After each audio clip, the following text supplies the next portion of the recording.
Welcome to வைரக்ஷன் channel. எங்கள் videos உங்களுக்கு பிடிச்சிருந்தா லைக் பண்ணுங்க, ஷேர் பண்ணுங்க, கமெண்ட் பண்ணுங்க, மறக்காம சப்ஸ்கிரைப் பண்ணுங்க. இப்போ என்ன வீடியோ பார்க்க போறோம்? டுடே ட்ரெண்டிங் சேனல் தான் பார்க்க போறோம். ரீசெண்டாக போட்ட வீடியோ தான் பார்க்க போறோம். பார்க்கலாமா? ஸோ ஆக்சுவலி வந்து குக் வித் கோமாளில ஏன் பாதி ஷோல பாதி எபிசோட்ல இருந்து நீங்க இல்ல இனிமே நீங்க இருக்க மாட்டீங்களா அப்படின்னு கேட்டதுக்கு yes, I am not part of cook with Comali anymore.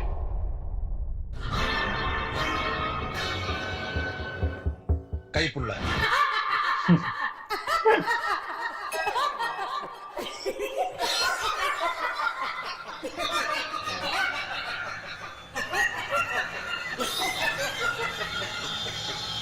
சத்தியம் தோற்பதில்லை. Truth never fails.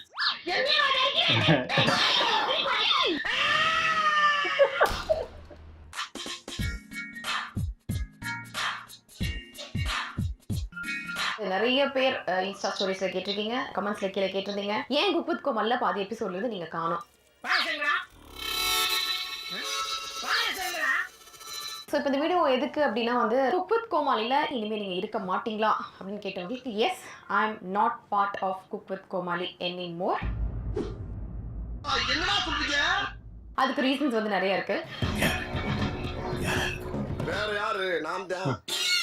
வந்து இத்தனை வருஷத்துல இந்த 15 இயர்ஸ்ல நான் எத்தனையோ ஷோஸ் ஆங்கரிங் பண்ணிருக்கேன், எத்தனையோ செலிபிரிட்டி இன்டர்வியூஸ் பண்ணிருக்கேன். இப்போ வந்து கோமாளியா ஒரு 4 இயர்ஸா குக் வித் கோமாளில நான் ஒர்க் பண்ணேன். இந்த சீசன்ல குக் வித் கோமாளி ஷோல சீசன் 5ல நான் ஆங்கர். இந்த கேஸ்ல இதான் முக்கியமான பாயிண்ட். which is ஆங்கர் அப்படின்னு சொல்லி தான் வந்து என்ன ஃபிக்ஸ் பண்ணியிருந்தாங்க. ஸோ நானும் போனேன், நானும் சம்மதிச்சேன். அவங்களும் கொடுத்தாங்க, நானும் சந்தோஷமா ஏத்திட்டேங்க. இவ்வளோ ஒர்க், இவ்வளோ டெடிகேஷன், இவ்வளோ ஹார்ட் ஒர்க் நம்ம போடுறோம், அது எல்லாமே ரொம்ப முக்கியம். பட் அது எல்லாத்த விட ரொம்ப ரொம்ப முக்கியம் செல்ஃப் ரெஸ்பெக்ட். தன்மானத்துக்கு ஒரு தகராறுனா தலையே போனாலும் அந்த செல்ஃப் ரெஸ்பெக்ட் வந்து ஒரு இடத்துல நம்மளோட self respect is at risk அப்படிங்கும்போது அதை தாண்டி வர எதுவுமே முக்கியம் கிடையாது. That is very important. அது ஒரு விஷயம் அப்படின்னா அப்படி சுருன்னு ஒரு ஷார்ட் டெம்பர் மூடுக்கு நான் வந்து போயிடுவேன். ஸோ அந்த மாதிரி ஒரு விஷயம் நடந்ததுனால I walked away from cook with Comali. வெக்கமா இல்ல? உங்க அக்கா யூனிவர்சிட்டியாவது மைடாவது. உங்களுக்கு தெரியும் அந்த ஷோல ஆங்கர் ஃப்ரம் பிகினிங் இப்போ லாஸ்டா நான் வந்து வாக் அவுட் பண்ணிட்டு வரேன். அந்த ஒரு டே வரைக்குமே வந்து லாட் ஆஃப் டாமினேஷன்ஸ். நான் எப்பெல்லாம் வந்து ஆங்கர் பார்க்க போறேனோ அப்போலாம் அந்த கண்ணங்கரம் வந்து சின்ன சின்ன பொடி பசங்களை ஆளு வச்சு அப்படி செட் பண்ணி வச்சு நான் தாக்கம் மேடம். நம்மளோட ஆங்கர்னு சொல்லிட்டு இருக்கிற போர்ஷன்ல ஆங்கர் பேசுறத தாண்டி அந்த இடத்துல இல்ல எனக்கு தான் எல்லாமே தெரியும், நான் வந்து அதை பாத்துக்கிறேன், உங்களுக்கு எதுவும் தெரியாது, 4 சீசன்ஸ் நீங்க என்ன பண்ணீங்க, இது இப்படிதான் பண்ணும் அப்படிதான் பண்ணும், ஒருத்தவங்க வந்து இன்ட்ரோட் பண்ணி அதை டாமினேட் பண்ணி கண்ணே கைதான் நினைச்சுனா மண்ணே கைதான் நினைக்கிட்டு பக்கத்துல என்ன கால் போடுற, ஓ கணக்குல போறா. என்னடா கன்னடத்துல நினைக்கிட்டு தமிழ் தலையில பார்த்தா கன்னட மாதிரி தான் தெரியும். அந்த மாதிரி ஒரு சில விஷயங்கள் பண்ணும்போது ஒரு 1 or 2 episodes 3 episodes okay fine அப்படின்னு சொல்லிட்டு நிறைய விஷயங்கள் விட்டுருவோம். பட் அதையும் தாண்டி நம்மளோட அந்த லைனுக்குள்ள எக்ஸ்ட்ராவா வந்து இன்வால்வ் ஆகுறாங்க, இன்டரப்ட் ஆகுறாங்க, ஃபுல்லா டாமினேட் ஆகுது அப்படிங்கும்போது அதை நம்ம பார்த்துட்டு சும்மா இருக்க முடியாது இல்லையா? உட்கார்ந்து திமிரா உட்கார்ந்து பேசிட்டு கூடாது. ஆளாளுக்கு பெரிய ஆளுங்க பிறக்கும் போது 6-7 மூளை வச்சு உங்களுக்கு படைச்ச மாதிரியும் நாங்கெல்லாம் களிமண் நம்ம வச்சிருக்கிற மாதிரி மண்டைக்குள்ள சும்மா இங்க தேவையில்லாத வேலையெல்லாம் பேசிட்டு கூடாது. அண்ட் அதுல one of the contestant is actually an anchor. இந்த ஷோல வந்து அவங்க கண்டஸ்டன்ட், பட் இந்த ஷோல அவங்க கண்டஸ்டன்ட்டா இல்லாம நிறைய விஷயங்கள் வந்து உள்ள இன்வால்வ் ஆனாங்க. நீங்க பேரே சொல்லிருக்கோம். என்னடா பண்ண? நீ உன் வேலையை பார்த்துட்டு போ, நான் என் வேலையை பார்க்கறேன். I informed the team like இது மாதிரி போயிட்டு இருக்கு, which is not good, நீங்க என்னன்னு பாருங்க அப்படிங்கிற அந்த ஒரு கன்சர்னை நான் வந்து சொல்லியிருந்தேன். நிறைய இடங்கள்லயும் வந்துட்டு இன்டைரக்டா சொல்லியாச்சு. இங்க பாரு இந்த தம்மா தூண்டு இந்த 2 அடி இதுக்கு ஏன்டா நிக்க விட மாட்டீங்க நிம்மதியா? அவங்க கிட்டயும் ஸ்ட்ரெயிட்டா சொன்னேன், இந்த மாதிரி ஆங்கர் போர்ஷன்ஸ்ல ஜாஸ்தி இன்வால்வ் ஆகுது, அவங்க வேலையை அவங்கவுங்க பார்க்கணும், எங்க வேலையை எங்களை பார்க்க விடுங்க, என் வேலையை என்னோட வேலையை பார்க்க விடுங்க அப்படிங்கறத ஸ்ட்ரெயிட்டாவும் சொல்லியாச்சு. ஒன்னையும் கெடுத்து என்னையும் கெடுத்து திருநி தொலையண்டா, நீ மாறவே மாட்டியாடா. You are a selfish, evil. அடுத்தவங்களோட கஷ்டத்துல நீ வந்து சந்தோஷம் கொண்டாடணும்னு நினைக்கிற ஒரே பர்சன் நீ தான். உனக்கு ஒருத்த கூட பிரச்சனை தான் உங்களை தள்ளி விட்டு தாக்கடை தள்ளி புதைச்சு விட்டுருவ நீ. அதுதான் நீ. ஒருத்தர் அவளுக்கு பிடிக்கலன்னா அங்கேயே குடித்தோடு போச்சுருவா. தாமரை கிளாஸ்டிக் அவளை பிடிக்கலாம், அவளை முடிச்சிருவா, அவளை பேசியே முடிச்சிருவா. அப்ப ஒவ்வொரு கடையா கிளீன் பண்ணிட்டே போயிட்டு இருக்கீங்க. அப்படி போனா தான் நரிமுத்துன்ற கேரக்டர் வாழ முடியும்.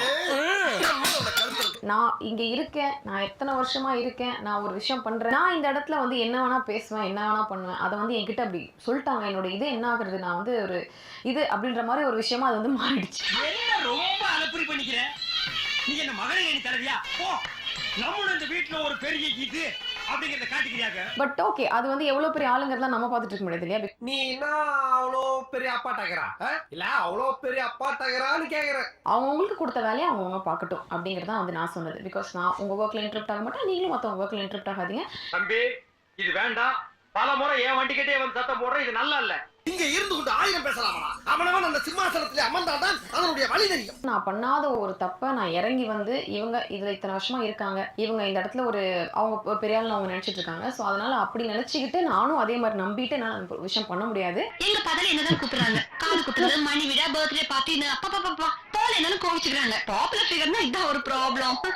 அப்படி ஒரு ஸ்டெப் இறங்கி வந்துதான் ஒரு விஷயத்துல நான் இது பண்ணும் அப்படின்னா அதுக்கு அந்த எனக்கு இருக்கிற அது விஷயம், அது எவ்வளவு பெரிய விஷயமா இருந்தாலும் அதை தூக்கி கூட போட்டுட்டு நான் போவேனே தவிர நான் அந்த இடத்துல இருந்து ஒரு அடி கூட இறங்கி வர மாட்டேன் அப்படிங்கறத நான் ஸ்ட்ரிக்ட்டா சொல்லிட்டேன்.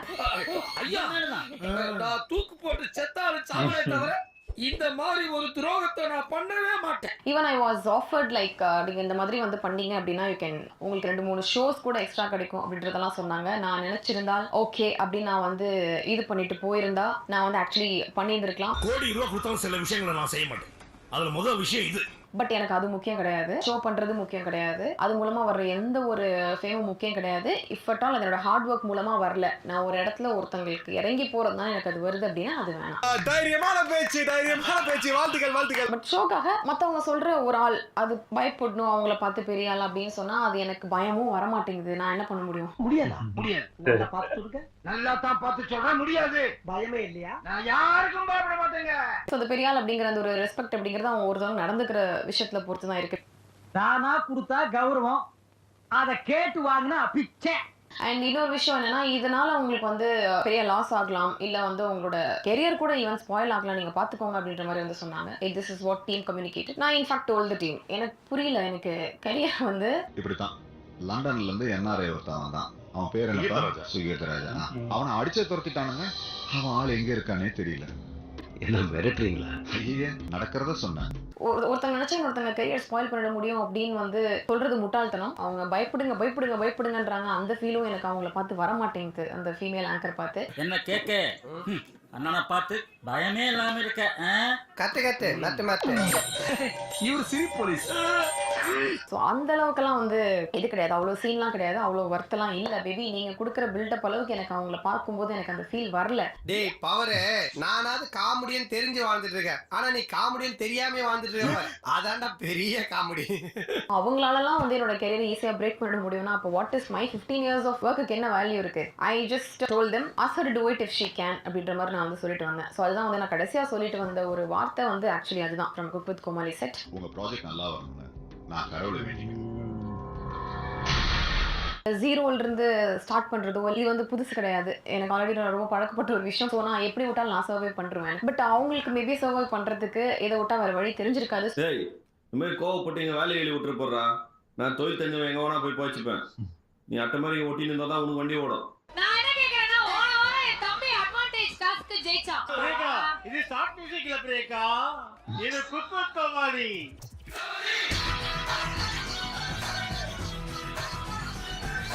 மனமேகலை ஆங்கர் திருடினதால ஆங்கர் வந்து நீக்கப்பட்டு பிரியங்காவை ஆங்கர் போட்டு நம்மளோட பசிக்கு அப்புறம் சாப்பிடுற ஒரு இட்லி அடுத்தவங்களோடது பிரியங்கா. அப்போ உன் நினைப்பு பூரா சொம்பு மேலதான் இருக்கு. ஒரு புள்ளிய பத்தி ஒருத்தங்க இவ்வளோ கண்ணியமா அந்த டாக்ஸிக் ஜோன்ல இருந்து கம்ப்ளீட்லி கிளம்பிட்டு எவ்வளவு தைரியமான முடிவு to quit cook with Comali. My goodness Manimegalai, so much respect for you. I am on your side girl. என்னுடைய ஆதரவு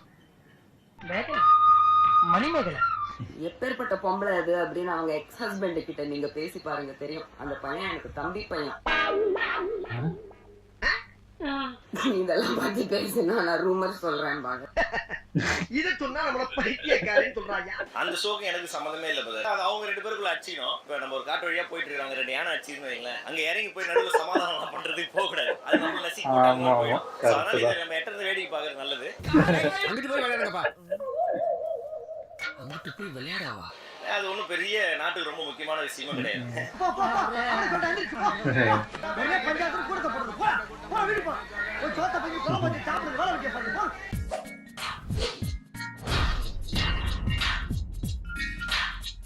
சூப்பர் நல்லா இருந்துச்சு. ஆனா இவர் டுடே ட்ரெண்டிங் வித்தியாசமா அந்த மீம்ஸ்லாம் போட்டு சூப்பராவே எடிட் பண்ணி, அந்த பிக் பாஸ் பழசுல பேசுனது எல்லாத்தையும் எடுத்து போட்டிருக்காங்க. அது அதான் சொல்றேன்ல, அது உண்மையிலேயே ஏதோ பாலிடிக்ஸ்குள்ள நடக்க தான் செய்யுது. அதனால தான் அவங்க எல்லா ஷோலயும் பார்த்தீங்கன்னா, சம்மந்தமே இல்லாம அவங்க ஷோ ஃபுல்லாவே அவங்க எந்த ஆங்கரிங் பண்ணாலும் அந்த ஷோக்கு நல்லாவே இருக்காது. அந்த ஷோ நான் பார்க்கவே மாட்டேன். ஏன்னா அவ்வளோ கேவலமா இருக்கும். ஏதோ காமெடி பண்றேன்னு அவங்களே சிரிச்சுப்பாங்க தவிர, அது காமெடியாவே இருக்காது. அவங்க இல்லாத ஷோ தான் நல்லாருக்கும் எனக்கு தெரிஞ்சு. அதையும் அவங்க எல்லாத்துலயும் பூந்து கெடுத்துக்கிட்டு இருக்காங்க. இதுவும் விட்டுக்கிட்டு இருக்காங்கன்னா, அப்போ அவங்களுக்கு ஏதோ பேக்ரவுண்ட்ல சப்போர்ட் இருக்க போய் தான் அவங்க எல்லா ஷோக்கும் ஆங்கரிங்கா வராங்க. மத்தவங்க எல்லாத்தையும் தூக்கி விரட்டி விட்டாங்க. அது டிடிக்கே அவங்களுக்கு இப்ப நெறைய பிரச்சனை இருக்கனால அவங்க போயிட்டாங்க. இந்த பாவனா, அப்புறம் ரம்யா நெறைய பேர் இருந்தாங்க. அப்படியே அனுப்பி விட்டாங்க வரிசையா. இது மாக்காப்பா சொன்னது எனக்கு தெரிஞ்சு கரெக்ட் தான். ஏன்னா இது அவங்க 2 பேர் இப்ப நடக்கிற பிரச்சனைகளுக்குள்ள வந்து மத்தவங்க இது உள்ள கூற முடியாது. ஏன்னா அவங்களுக்குன்னு ஒரு கரியர் இருக்கு. அத வந்து கெடுக்கிற மாரி ஆயிரும். ஆனா பயங்கரமா தான் பண்ணிக்கிட்டு இருக்காங்க போல இருக்கு. இது எங்க போய் முடிய போகுது? இது எனக்கு தெரிஞ்சு இது இப்படியே இவங்க விலகிட்டாங்களா? எனக்கு அதான் ஒண்ணு புரியல. என் வீடியோஸ் உங்களுக்கு பிடிச்சிருந்தா லைக் பண்ணுங்க, ஷேர் பண்ணுங்க, கமெண்ட் பண்ணுங்க. மறக்காம சப்ஸ்கிரைப் பண்ணுங்க. எல்லாருக்கும்